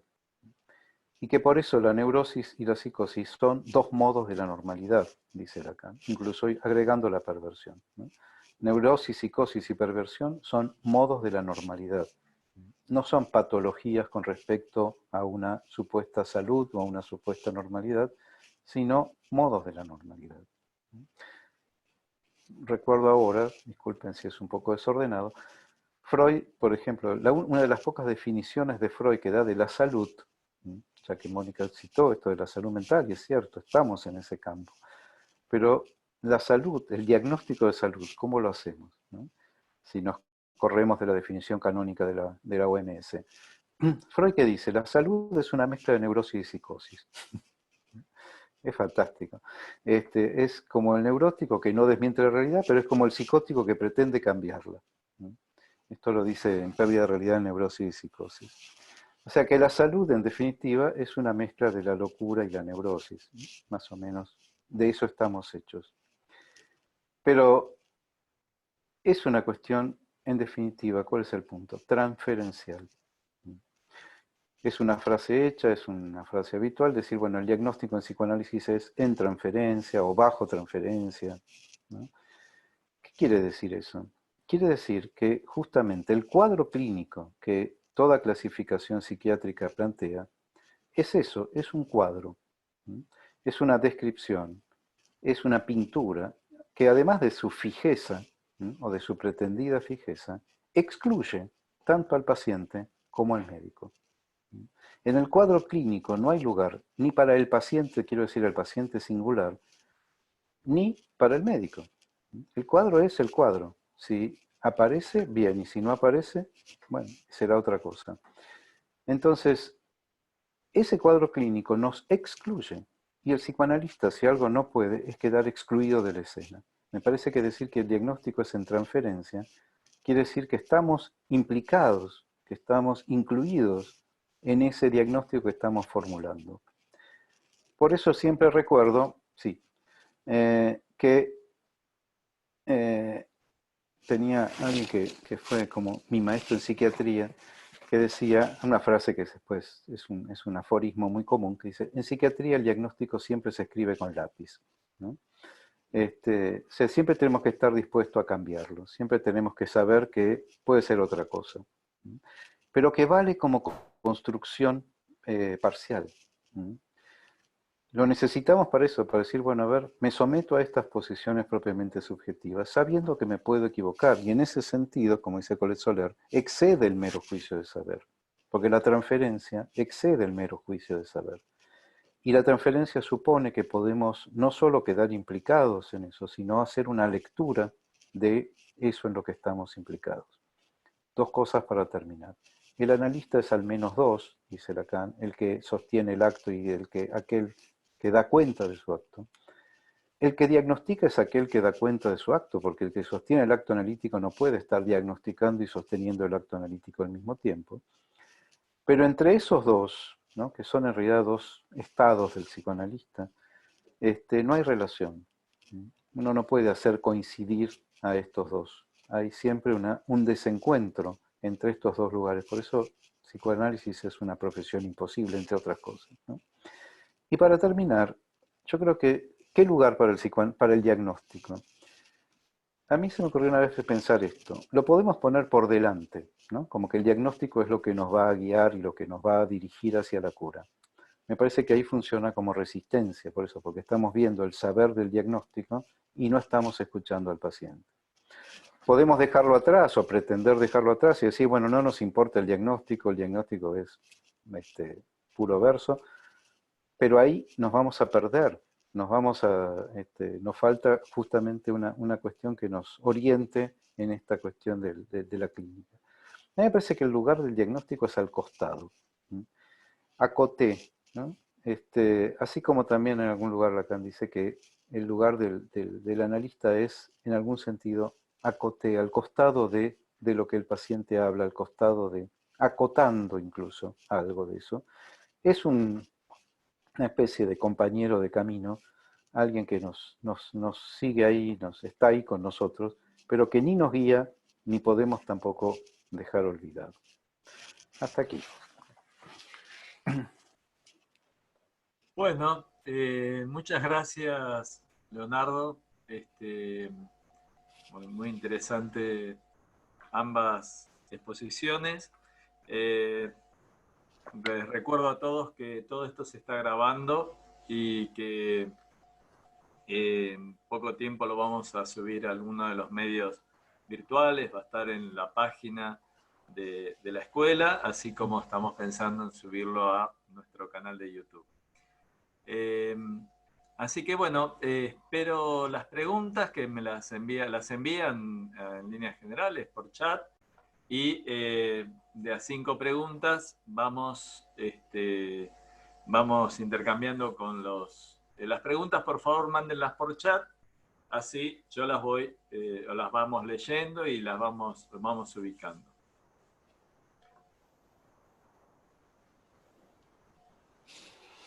Hay una pregunta que me encanta ahí. ¿Cuál? Cintia Chantrid. Dentro del contexto de la pandemia, ¿cómo nos dejamos tomar como analistas por las subjetividades que consultan cuando a la vez estamos tomados por el mismo contexto? ¿Desde dónde sostenemos la relación asimétrica? Parece interesantísimo, es una pregunta que yo me vengo haciendo todos estos días. No sé si puedo... Sí, dale, vamos disculpa viendo. que... Vos, Mónica, también reinicia tu audio y... Me captó la pregunta. Me parece fantástica porque sí, es cierto porque en esta situación parece que estamos todos en la misma, ¿no? Y en algún sentido estamos todos en la misma y todos estamos además afectados.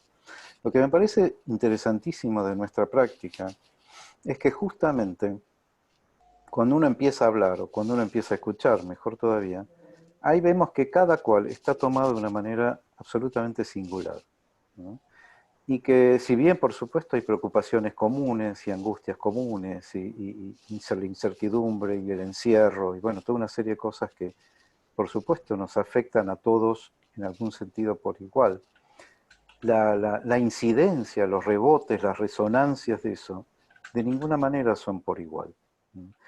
Y que por eso me parece que es muy importante que nosotros sigamos sosteniendo nuestra práctica en estas circunstancias, ¿no?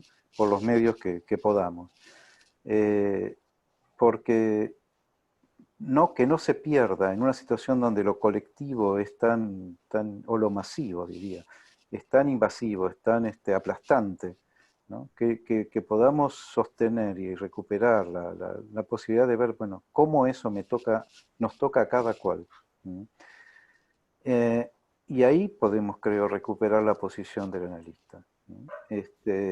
Y podemos, entonces, aunque igual estemos angustiados o igual estemos afectados y preocupados, pero por lo menos, no sé, hablando también con algunos colegas en estos días, ha salido este tema. Y esto, por supuesto, no es solo para la pandemia. La pandemia, sí, es para todos los pueblos.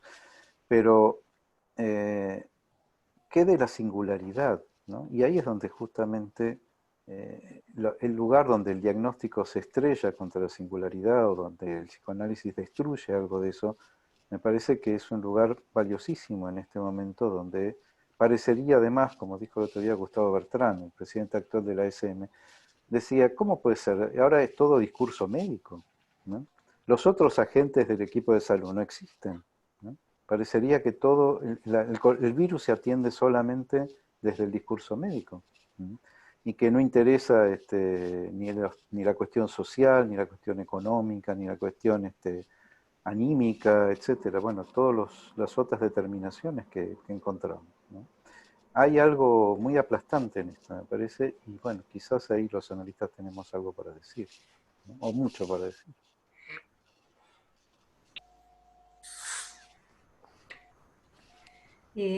Quería aportar algo.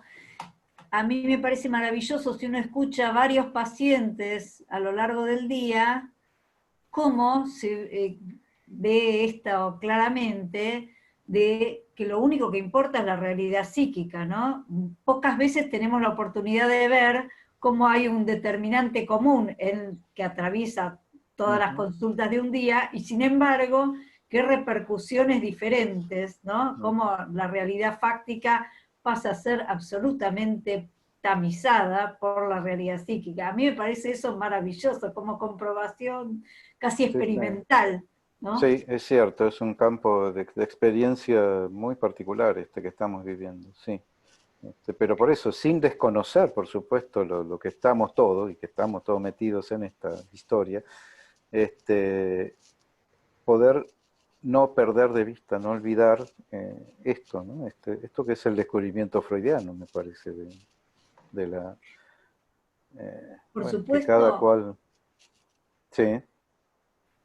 Por supuesto uno no diría, a mí me pasa lo mismo que a usted, No, ¿no? claro. En ese punto sostendría cierta posición abstinente, ¿no? Sí, sí, sí, sí. Pero creo que también la posibilidad esto toca la conferencia de Janine Pouget de la semana pasada, ¿no? De los mundos superpuestos.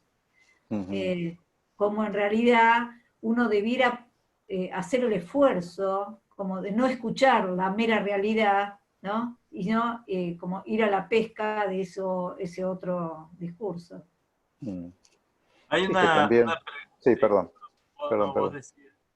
No, eso, que la realidad también forma parte de la realidad, ¿no? Digo, la realidad no es lo que creemos que es. Eso es la parte divertida de todo esto. Ahí si ven a las 12:18, alguien que no identifico, ¿cómo se piensa el trabajo con aquellos pacientes que este aislamiento le es funcional a su neurosis o síntoma, en tanto le complica el vínculo con el otro? Me parece una pregunta sumamente interesante respecto de esto que ustedes están planteando, ¿no? A mí me pasa lo mismo que a usted, no es así, ¿no? Digamos, ahora, ¿cómo pensar la cuestión cuando justamente este punto de aislamiento, por ciertas características de esa particular normalidad de funcionamiento psíquico, le termina siendo funcional a su sintomatología? Me parece una pregunta ahí, no sé si quieren... Sí. No sé, Mónica. Estaba leyendo las preguntas que venían después. ¿No querés juntar varias?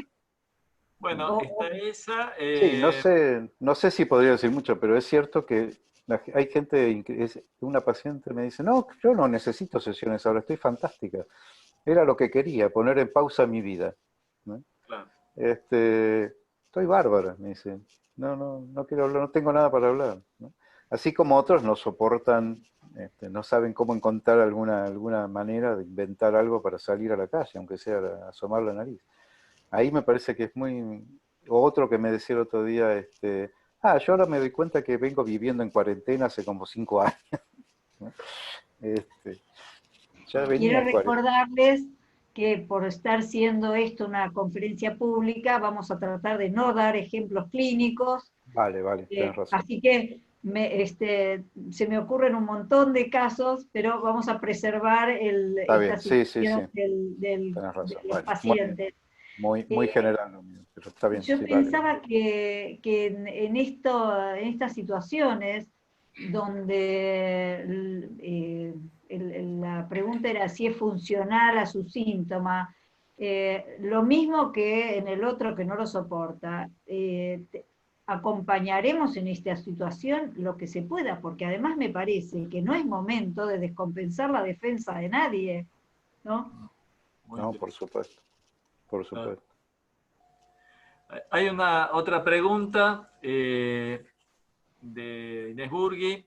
Dice: esto que excede el saber pone nuevamente en cuestión el tema del trauma que nombraba Mónica, para diferenciar y repensar la noción de trauma en psicoanálisis, ¿no? Me parece, esa es una pregunta que podemos tomar otra. Considerando lo complejo que es construir una continuidad, que la cosa tenga un nombre, ¿nos permite saber qué es? ¿O bien es necesaria la elaboración psíquica, sobre todo teniendo en cuenta este contexto donde hay un diagnóstico COVID, pero no sabemos qué es, qué consecuencias tiene o tendrá? Otra pregunta, y pues me parece que son preguntas muy, muy fuertes. Ambos hablaron de la implicación del analista en el diagnóstico. Retomo la pregunta de Cintia en la correlación con el tema de los mundos superpuestos y con el miedo. Recuerdo Ochoa, que el miedo sea mi copiloto, decía. ¿Piensan que en este momento de pandemia el diagnóstico, además del miedo, van de copiloto? ¿Cómo? Perdón, no entendí esa última parte. ¿Que en este momento de pandemia? El diagnóstico, además del miedo, van de copiloto, como si fuera algo de lo cual también, algo de lo cual también ubicara como el copiloto. Digo, pensaba, supongo que María Eugenia lo plantea en relación al miedo en el analista también, ¿no? Digo, el miedo no como algo del orden de lo patológico necesariamente, supongo. La cita de Ochoa, para los que no lo recuerdan, es que el miedo nunca tiene que ir al volante, pero siempre de copiloto. Sí. Bueno, tiene que ver con lo que yo intentaba decir antes. ¿Sí? Está bien, pero Ochoa lo dice mucho más lindo. Hay una reflexión de Mabel Fuentes, me parece también muy interesante. Uno no diría, a mí me pasa lo mismo que a usted, pero a algunos pacientes hay que decirles, pero hay una pandemia, ¿no? Porque pierden la perspectiva y quizás se atribuyen lo que no pueden a sí mismos como acostumbran a hacer, sin tener en cuenta que hay una fuerza mayor. Me parece que... Muy pertinente. Sí, muy sí. pertinente ese punto. Inés propone que se vuelva a considerar la cuestión de lo traumático. Por ahí paramos acá y no sé si alguna pregunta, alguna reflexión respecto de todo esto. Pensando en lo traumático, tenemos que recordar que siempre para Freud el trauma fue en dos tiempos, ¿no? El tiempo del acontecimiento y el de la resignificación. En ese sentido, a pesar de que escuchamos por todos lados que esto es una situación traumática, descriptivamente, me parece que los psicoanalistas lo que estamos viendo es como el primer tiempo, ¿no? El tiempo del exceso, y tendremos que ver. Incluso los sanitaristas mismos dicen, el 80% de las personas con síntomas en este momento pasará, se mejorarán espontáneamente. Solo el 20% recurrirá a algún tipo de ayuda y solo el 5% tendrá un estrés postraumático, que es lo que nosotros llamábamos neurosis traumática.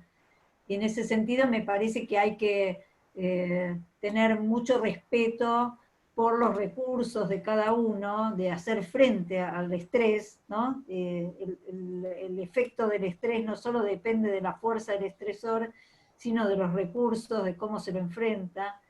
Y bueno, esto tiene que ver con ese concepto que a algunos les gusta y a otros no, que es el de resiliencia, ¿no? Y para eso tendremos que esperar. Por ahora. Sí, también pensaba que el trauma no tiene nombre, ¿no? el trauma no se puede diagnosticar. Que efectivamente el trauma es APRECUP. Y para Freud esto es fundamental, ¿no? Que no, y por eso ahí se distingue Freud de Charcot en el uso de la noción de trauma, ¿no? Porque Charcot hablaba del origen traumático de la histeria. Para Freud está el trauma, pero el trauma está en el APRECUP, en el Nachträglich de cuando esto se liga a algo, a otra cosa, a una segunda cuestión. Entonces, el trauma en tanto tal no tiene nombre. Quizá, y lo ligo esto con otra pregunta que venía por ahí, si la continuidad, ¿no?, del diagnóstico nos permite decir qué es, ¿no? Que esto de que el diagnóstico da un ser, es algo bueno, tal es un esquizofrénico, tal es una histérica, tal es un obsesivo. Y como si el diagnóstico diera no solo un nombre, sino un ser, una esencia, una especie de cosa que se es, ¿no? Y que además también no se va a poder dejar de ser nunca, una identidad en algún sentido, una continuidad. Me parece que una operación interesante del análisis, de la práctica analítica, es que eso que uno cree que es, en algún momento del análisis, se convierte en cualquier otra cosa, ¿no?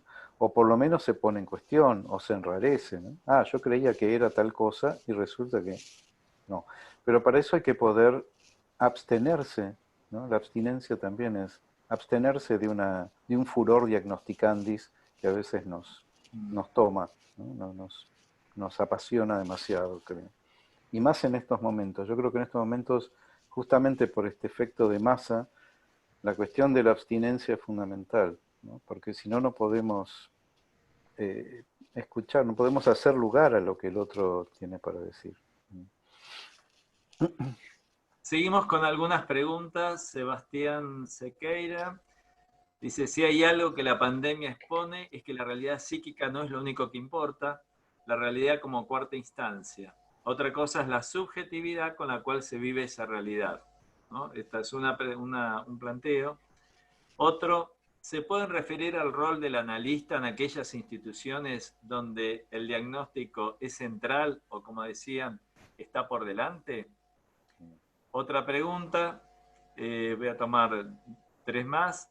¿Cómo guiarnos por el diagnóstico sin reducir el síntoma a un rasgo estructural, sin caer en una reducción esencialista del sujeto? Es una pregunta de alguien desde Instagram.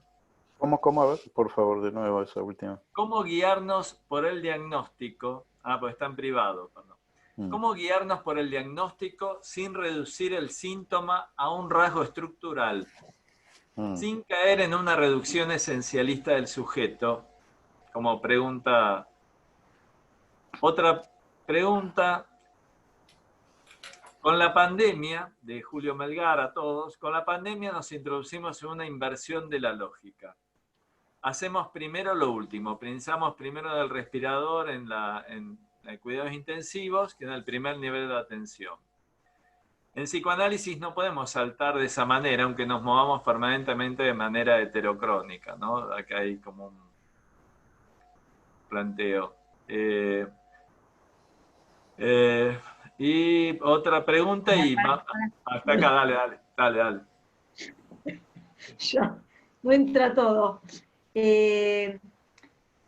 Respecto a una cuestión es, una vez puesto a rodar un diagnóstico, ¿no? Ya sea por nosotros o por cualquiera, la escuela o el psiquiatra, me parece que hay que hacer una especie de trabajo de construcción de cuál es el valor de eso.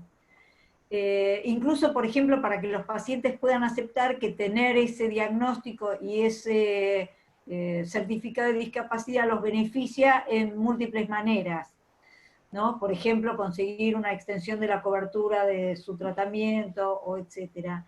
Y en ese sentido, lo que yo suelo decirles es, miren, esto es una manera de nominar que es instrumental, que en el tratamiento no cambia el plan que nosotros tenemos, que es hablar sobre lo que le venga a la cabeza, ¿no? y tomar esto como un determinante más de todas las cuestiones, como yo decía, que pueden servir como enunciados identificatorios, ¿sí? Que a veces dicho por un médico tiene más peso que si lo dice el vecino, pero no son otra cosa. Sí, a ver, dos cosas. El diagnóstico no esencialista me parece que es fundamental, porque lo que Freud plantea es que el síntoma justamente no es una anomalía, y tampoco es una cuestión de esencia, es una formación. Y es una formación coyuntural y en algún sentido arbitraria, aunque esté determinada, que tiene que ver con el intento de decir algo, el intento de dar respuesta a un problema, de encontrar una solución a un problema. Me parece que esa idea freudiana es fuertísima, es subversiva, es totalmente contraria a la idea convencional y tradicional de lo médico y de lo psiquiátrico. Y es la idea que no es una idea, es una ética. Por eso decía que hay algo de la ética en el sentido de posición, no de moral, sino de qué posición tomamos frente a eso que aparece como lo patológico. Por supuesto que el diagnóstico, por eso decía, es inevitable porque las instituciones lo piden, a uno se le ocurren, los pacientes lo piden, o ya vienen con, ¿no? Ahora, a veces es muy interesante cuando alguien viene y dice, bueno, porque a mí me dijeron que soy un esquizofrénico, ¿no? Y por eso me dicen que tengo que tomar tal medicación para toda la vida. Puede ser, ¿no? Ahora, ¿qué es ser esquizofrénico? ¿Y qué quiere decir eso? Porque nosotros usamos ciertos los términos creyendo que ya sabemos lo que quiere decir, o sea, la atribución de saber que estaba en esta frase de Soler. Ahora, justamente me parece que la operación analítica consiste en poner en cuestión toda atribución de saber. No en destruirla, sino en ponerla, en interrogarla, poder interrogar la atribución de saber. Eso no impide que cumplamos con las burocracias varias que pueden ir desde el certificado de discapacidad hasta trabajar en una institución, hay que poner un diagnóstico en la historia clínica. Es lo más fácil del mundo, para mi gusto, disculpen. Pero si podemos entender algo de Freud, de Lacan, o de Melanie Klein, o de Winnicott, entender el DSM es una soncera. Es bastante sencillo. O sea, podemos poner F20 punto algo y se acabó la historia y seguimos con lo nuestro, como decía Mónica, ¿no? Y si el paciente pregunta, bueno, sí. Tengo una anécdota muy divertida, pero no la puedo contar porque esto de que pone muy en juego a la persona, pero porque además muchas veces surge en el momento, ¿no? Sobre todo con todo. Bueno, ¿y yo qué tengo? ¿No? Yo necesito que me diga qué es lo que tengo. Incluso la ley de salud mental contempla eso y dice el sujeto tiene, el paciente tiene derecho a conocer su diagnóstico. Entonces hay obligación de transmitírselo. Eso es un problema, me parece, porque le decimos, usted es tal cosa. ¿Y qué le estamos diciendo? ¿Qué le estamos transmitiendo? ¿O qué efectos tiene eso que le decimos? Porque no es lo mismo decirle a alguien, usted tiene tuberculosis, o usted tiene, qué sé yo, VIH, lo que sea, que decirle, usted tiene esquizofrenia. Parece que no es la misma categoría, porque la esquizofrenia apunta justamente a algo de la subjetividad que la tuberculosis no. Entonces, decirle a alguien un diagnóstico en el sentido psiquiátrico tiene un alcance, una consecuencia totalmente distinta a darle el diagnóstico médico. Yo le digo a alguien, usted es diabético. Bueno, entonces tiene que hacer tal y cual cosa. Perfecto. Ahora, usted es esquizofrénico. ¿Y eso qué quiere decir? Justo se te ocurrieron, perdón, Sí, diagnósticos que tienen una carga de estigma muy grande. sí, por Es supuesto. la otra cara, ¿no? Sí. Tanto tuberculosis en su momento como VIH. Sí. ¿No? VIH, diabetes, sí, todos los diagnósticos son estigmatizantes, porque en realidad toda nominación lo es en algún punto, ¿no? Me parece.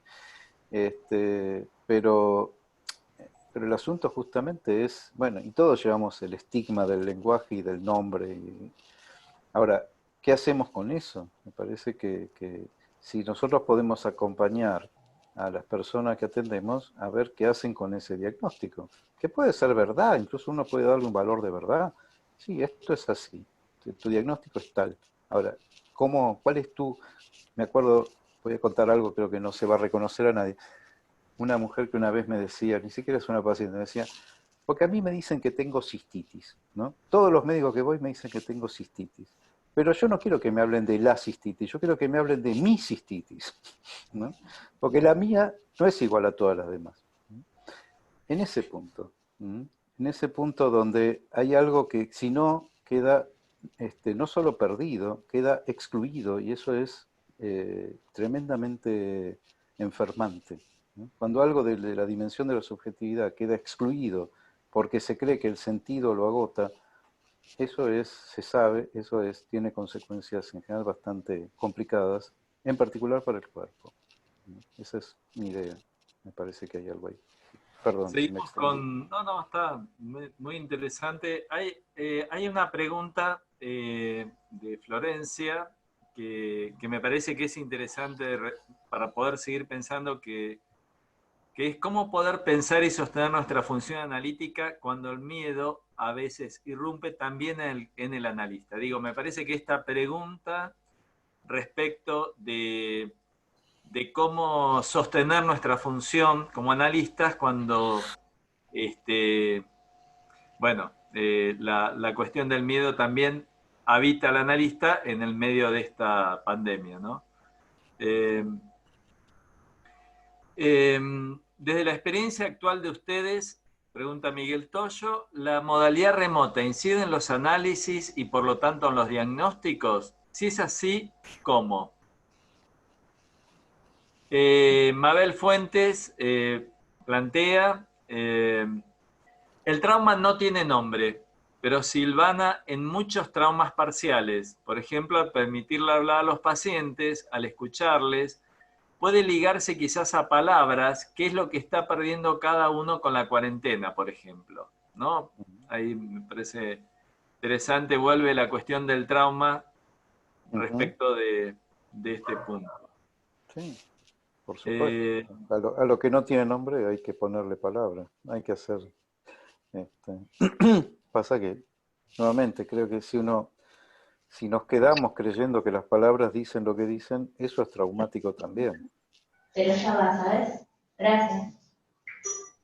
Giaquino, por favor, Juan José Giaquino tiene que apagar el... No sé dónde está Juan José Giaquino. Hay alguien que tengo que apagarle el...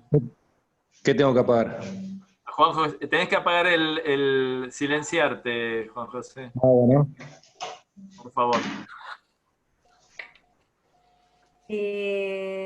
A ver, primero me parece muy importante esto del miedo o las emociones en el analista. Me parece que, como siempre, uno tiene que primero testear si está en condiciones de atender, a ese paciente ese día, ese rato, ¿no? Uno tiene que cuidarse, nos tenemos que cuidar a nosotros, primero porque somos el instrumento. Uno puede conversar con colegas, supervisar, tener su espacio de análisis personal, bueno, como siempre, ¿no? Pero quizás un poco más. Y cuando una de las cosas que yo estoy registrando es sobre todo frente al cansancio. No sé, una de las cosas que yo estoy registrando es que atender remotamente es más cansador. Cosa que no pensaba. Pensaba que atender por teléfono iba a ser muy descansado y no lo es. Bueno, uno podría darse más tiempo entre paciente y paciente, ¿no? Como preservarnos como instrumento. La otra cosa que estaba por ahí es si incidía en los análisis. A mí me parece que eso tampoco podemos generalizar, ¿no? Hay algunos que dicen que muchos pacientes han decidido no seguir hasta que no se reanude de la manera clásica, otros no, depende del tipo de pacientes que uno tenga.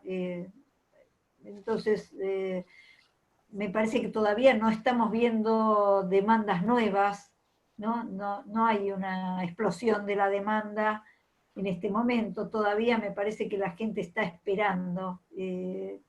Y bueno, esto hasta ahí. Sí. Sí, sí, por supuesto, coincido con lo que vos planteás. Encontrar la posición del analista es cada vez, como vos decís, ¿no?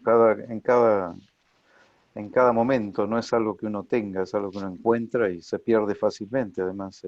Pero me parece que el tema de la abstinencia, en el buen sentido de la palabra, que la abstinencia no es ni quedarse callado, ni ser indiferente, la abstinencia es justamente eh, no mostrar la señal de angustia, este, y no sobreimponer los ideales o los prejuicios. Me parece que eso es, bueno, hay que hacerlo todo el tiempo, que eso, y puede ser que a veces también, a veces es más cansador. Para mí es un tema de investigación esto de los efectos de la modalidad remota. No, yo no sé si eso incide en el diagnóstico o no. Eh, para mí por ahora todavía es una gran pregunta y creo que es una pregunta interesante porque, entre otras cosas, bueno, habla de cuál es el lugar del cuerpo en el análisis y del cuerpo del analista en el análisis, ¿no? Que para mí, esto por ahí medio al margen del tema, pero, y si esto incide en los diagnósticos, qué sé yo, puede ser, no sé, todavía no lo tengo realmente, es una inquietud, es una intriga para mí. Sí, probablemente nos lleve un tiempo poder hacer un análisis respecto de esta situación actual, ¿no? Pero Seguramente. la pregunta sostiene algo que es sumamente interesante. Sigo con algunas intervenciones, si me permiten. Alicia Levín pregunta, bueno, agradece, y pregunta a Mónica algo más sobre el salto paradigmático de la psiquiatría al psicoanálisis. Y a los dos acerca del riesgo de adaptarse tanto al paciente como al analista a un diagnóstico si no se escribe en lápiz, como decía Winnicott, afuera caen bombas tanto para el analista como para el paciente. Uh-huh. Sí, eso es algo que a mí me gusta mucho, que como los analistas de ese momento en Londres seguían atendiendo, y no porque había que hacerlo, sino porque había que hacerlo, ¿no? Como que cayeran las bombas era, bueno, efectivamente era para todos en ese punto, pero seguir sosteniendo la dimensión narrativa del análisis en medio de esa cuestión traumática, me parece que bueno, es algo que hace a nuestra posibilidad. Pero, qué sé yo. Sí, como decías, Norberto, creo que todavía no podemos dar cuenta de eso, ¿no? Vamos a ver si podemos dar cuenta de eso más adelante, ¿no? Lo estamos viviendo, yo creo que estamos demasiado metidos en la cosa todavía.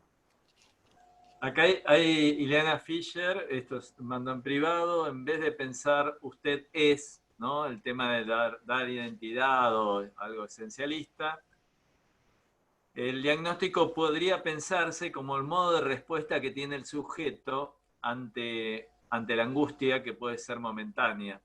Plantea un poco esta cuestión. Estela Maris Cadenas plantea el cuadro clínico como fijeza, estático, versus el diagnóstico en transferencia como proceso dinámico. De Miguel Toyo, la ley de salud mental no habla específicamente de derecho al diagnóstico, sino a ser informado sobre su padecimiento y tratamiento y de consignar cierta información en la historia clínica. Me parece interesante esta aclaración. Está bien, es cierto, es cierto. Pasa que eso se interpreta muchas veces como que hay que decirle el diagnóstico, ¿no? Y está bien, vale Me la parece aclaración. interesante la diferencia Sí, entre sí, sí, informar sobre el padecimiento sí, sí, sobre sí. un catálogo, ¿no? Sí, sí, Hay una totalmente. ley hay una ley de unos meses anterior, que es la ley de los derechos del paciente de historia clínica, que dice que se debe informar el diagnóstico. Ah, Las dos leyes está están en bien, sí, vigencia. sí, sí, sí, está bien. Vale la aclaración, sí. No sé, no tengo más preguntas. No sé si ustedes han visto alguna otra. A ver, cortito, el salto paradigmático tiene que ver con saltar del positivismo a este paradigma indiciario donde uno no parte de la generalización en el momento de la consulta de la clínica, sino que va del indicio al hallazgo, digamos. Eso nada más. Y a mí me parece que uno cuando propone, cuando dice, hola, ¿qué tal?, está haciendo un cierto esfuerzo de disociación instrumental para que podamos tener la sesión, ¿no? Aunque caigan bombas afuera. Es como un artificio del instrumento. Si dejáramos entrar con las bombas, no podríamos tener la sesión. Así lo pienso yo, por supuesto. Para que se transforme en un encuentro, ¿no? Si se nos cae una bomba arriba de la cabeza, tampoco. Por eso, ¿no? Bueno, no vamos a atender, cuando estemos con tos, no vamos a atender. No, por eso. Ahí no. La bomba. Bueno, pero por ahí por el teléfono puede ser, ¿no? Que está haciendo. No sé si les ha pasado a ustedes, pero una vez que tuve carraspera, alguien me preguntó, ¿estás bien? ¿No? Como que ese sería el momento de la bomba en la sesión. Sí. Sandra Borovechik plantea, dice, la idea de pensar vamos a ubicar estas dos preguntas para ir cerrando. Resulta interesante la idea de pensar al consultante hoy como afectado y no como paciente, ¿no? Plantea esta diferencia entre paciente y afectado. Y Adriana Cabuli, cuando el paciente lee en el fármaco que le otorgan un antidepresivo o un antipsicótico, en el acto de medicar, ¿no? En esta particular situación que podemos tener aquellos que tenemos esta doble función de médicos psiquiatras y también psicoanalistas, y que a veces nos encontramos ante esa situación, por ejemplo, de no dar un diagnóstico, pero que hay algo que infiere un diagnóstico, la lectura del medicamento que se le está dando, ¿no?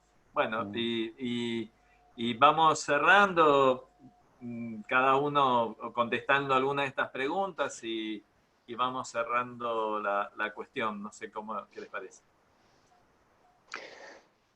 Mónica, no sé, si quieres. Dale. No, qué sé yo, a ver, una cuestión. El diagnóstico está ahí.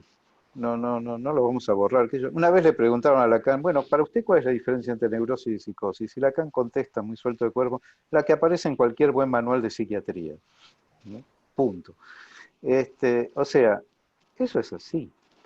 Eso forma parte del discurso, estamos también inmersos en eso. Ahora, la operación analítica, no, por eso yo no creo que si la cuestión es diagnosticar o no diagnosticar. El diagnóstico está ahí. Pero como están tantas otras cosas, el asunto es si eso entra en el dispositivo o nos impide el funcionamiento del dispositivo, ¿no? Si tenemos no sé, si podemos dejar que eso, y entrar en el dispositivo quiere decir que eso entra en el enrarecimiento, en el malentendido, en la posibilidad del equívoco, en la posibilidad de que eso quiera decir otra cosa, en la posibilidad de que eso se encadene con otra cosa, de que eso dé pie a un relato, etcétera, etcétera. O sea, y después, si eso era el diagnóstico, no era, qué sé yo, por ahí después no importa tanto, ¿no? Pero lo que importa es si nos quedamos en eso del diagnóstico y le damos eso un valor de saber o de verdad determinante, ahí no podemos seguir escuchando. Eso es lo que me parece, para mi gusto, ¿no? Es una cuestión clave.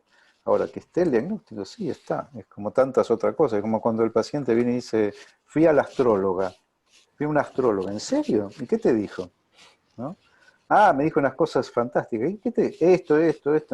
Y para mí tiene el valor de cuando cuentan un sueño o como cuando cuentan otras cosas. O sea, uno no dice, es verdad o no es verdad, ¿no? A ver, ¿y qué se te ocurre con eso? Digamos, nosotros tenemos ese yeite y no podemos sino usarlo. Si nos olvidamos de usarlo, qué sé yo. Eso. Y yo Mónica. muchas veces tengo que extender certificados con diagnósticos, o sea, no solo los recibo hechos, sino que los doy. Sí, sí, por supuesto. Y en ese momento lo que hago es decirle, esto es funcional para que algo afuera camine. Uh-huh. Entre nosotros lo vamos a relativizar. E incluso le digo, mira, voy a usar tal palabra, se la explico, le digo, ¿te queda claro por qué pongo eso? ¿No? Como que hago un trabajo con el diagnóstico. Si uno lo recibe dado, por ejemplo, supongamos el bipolar, uno puede decirle, bueno, para la psiquiatría o para la medicina, bipolar quiere decir tal cosa, que coincide con tales y cuales cosas que a vos te pasan. Ahora, además, te pasan un montón de otras cosas que no entran en ese rótulo. Y en ese sentido, lo dejamos, como decía Leonardo antes, al costado, ¿no? Sí. Bueno, Y... ¿querías decir algo más, Mónica? No, agradecerles a todos la atención.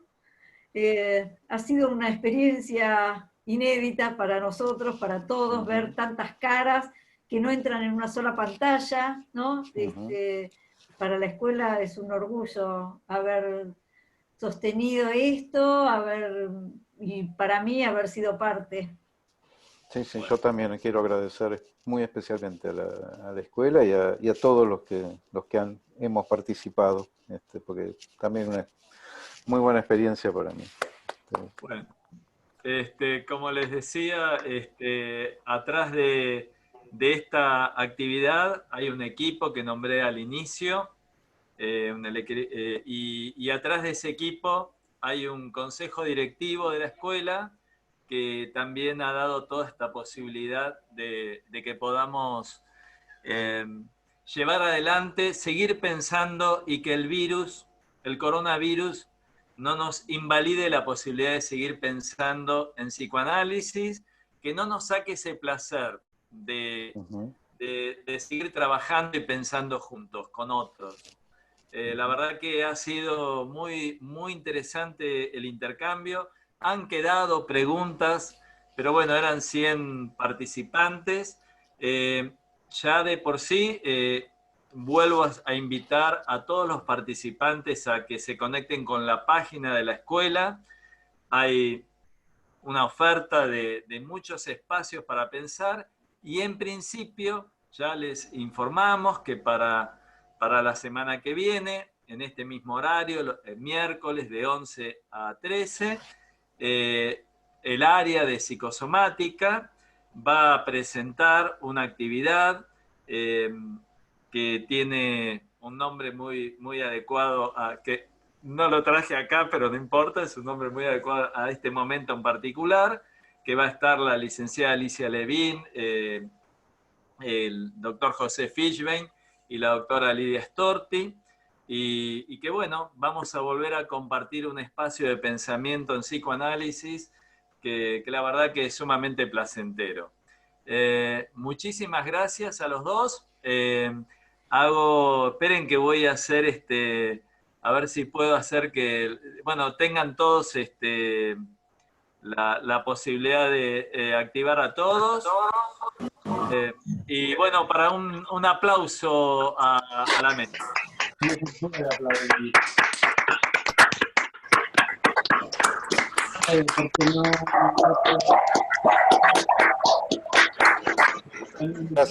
Gracias a todos.